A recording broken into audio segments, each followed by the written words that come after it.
UAE air defense systems are currently intercepting income.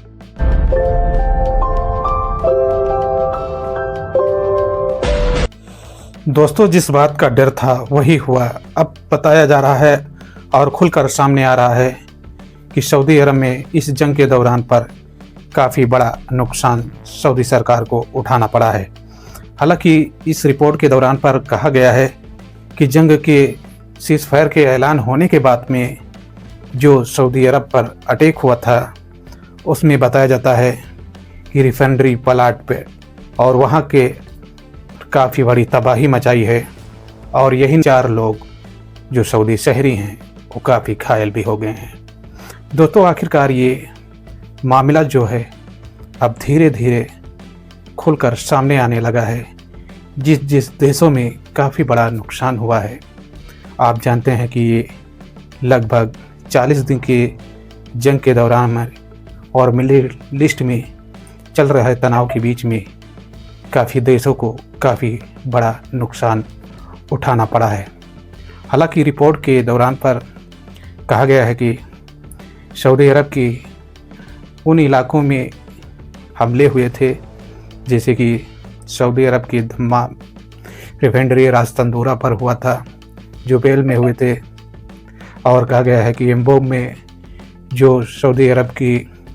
Refinery area है वहाँ पर update आ रहा है। ऐसे कई इलाके हैं जिसमें से लगभग 5 इलाके बताए गए हैं कि वहाँ पर जो है मिसाइल और ड्रोनों से हमले किए हैं। हालांकि सऊदी अरब की सरकार का ये भी कहना है कि जो काफ़ी मिसाइलें हमने एक्सेप्ट भी किया हूँ और ड्रोन को जो उनको आसमान में ही मार गिराने का काम भी किया हूँ। जैसे कि ड्रोन जब बाहर से आते थे तो सऊदी की जो मिलिट्री है उसे एब्सेट करती थी और उसे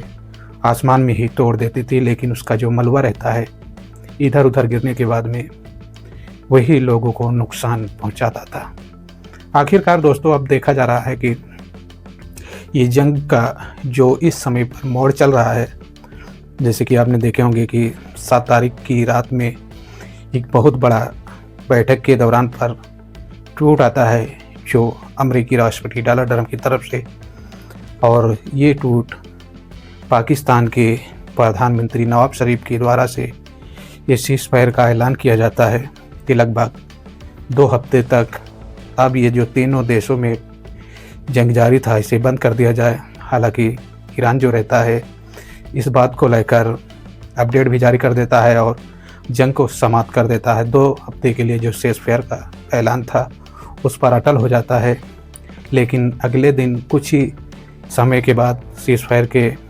नियम का उल्लंघन कर देता है। इजराइल और लेबनान पर ऐसी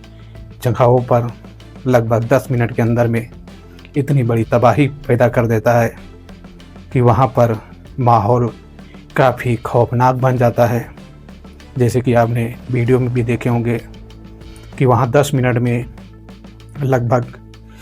इजराइल की सेनाओं की तरफ से अपडेट जारी किया गया है जो वहाँ की मिलिट्री फोर्स से, कि इजराइल ने जो हमला अभी तक किया है उस हमले से काफ़ी बड़ा ये हमला था जो लेबनान के ऊपर किया गया था, जहाँ पर लगभग 200 से 250 लोगों ने इसमें अपनी जानें गंवा दी है और लगभग हज़ारों लोग से ज़्यादा अधिक लोग जो हैं जख्मी हो गए हैं, जो उनको हॉस्पिटल में एडमिट कराया गया है। हालांकि दोस्तों,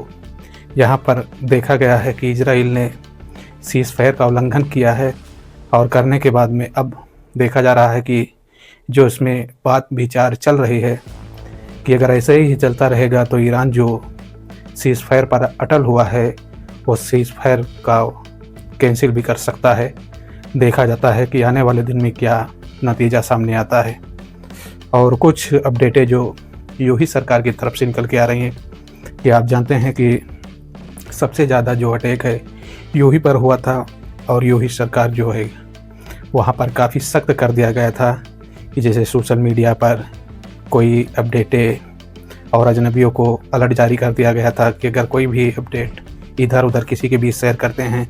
तो आपके ऊपर जो समस्या हैं बढ़ सकती हैं, आपको जेल भी जाना पड़ सकता है। लगभग ऐसे यूही सरकार जो है काफ़ी बड़ी पाबंदी लगाई थी, लेकिन अब देखा जा रहा है कि यूही सरकार ने भी काफ़ी खुलासा किया है कि यूही में ऐसी ऐसी जगहों पर अटैक किया गया है कि वहाँ पर भी काफ़ी बड़ा नुकसान हुआ है। और इस नुकसान से लेकर काफ़ी देशों में अब जो परेशानियां हैं वो बढ़ सकती हैं, जैसे कि महंगाई जो है काफ़ी बढ़ सकती हैं, क्योंकि इसको जहां पर नुकसान हुआ है उसे रिकवरी करने में काफ़ी समय भी लग सकता है।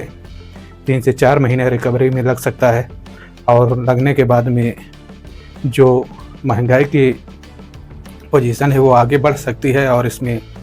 देखा जाता है कि गैस और पेट्रोल, तेल ऐसे कई से सामान जो हैं विदेशों से इंपोर्ट एक्सपोर्ट होते थे और वही जब नहीं लोगों के बीच पहुंचेगा और जब थोड़ा बहुत पहुंचेगा तो उसे लोग बड़ी मात्रा में बेचने की भी कोशिश करेंगे। ऐसे में दोस्तों हालातें जो हैं काफ़ी ख़राब हो चुकी हैं और कहा जाता है कि इसको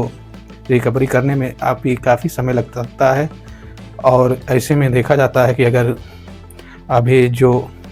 आज की अपडेट में देखा गया है कि ईरान के जो विदेश मंत्री हैं और ईरान के जो कई और ऐसे लोग हैं जो पाकिस्तान के लिए रवाना हो गए हैं, पाकिस्तान में पहुंच चुके हैं। जैसे कि आपने वीडियो में देखे होंगे कि पाकिस्तान की प्रधानमंत्री नवाज शरीफ ने स्वागत भी किया है, वेलकम भी किया है। अब देखा जाता है कि कल की डेट में इस मीटिंग में क्या नतीजा आता है,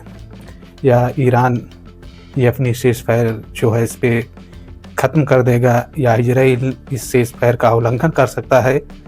और देखा जाता है कि हर देश वाले यही चाहते हैं कि ये जंग जो है यहीं पे ख़त्म कर दिया जाए, क्योंकि ये जंग से काफ़ी देशों पर काफ़ी बुरा असर पड़ा है। और यही नहीं देखा जाता है कि काफ़ी लोगों पर आने वाले दिन में भी इसका असर देखने को सामने मिलेगा। तो दोस्तों ये कुछ बड़ी और इम्पोर्टेंट अपडेट थी, तो मोबाइल आप लोगों को भी शेयर कर देता हूँ।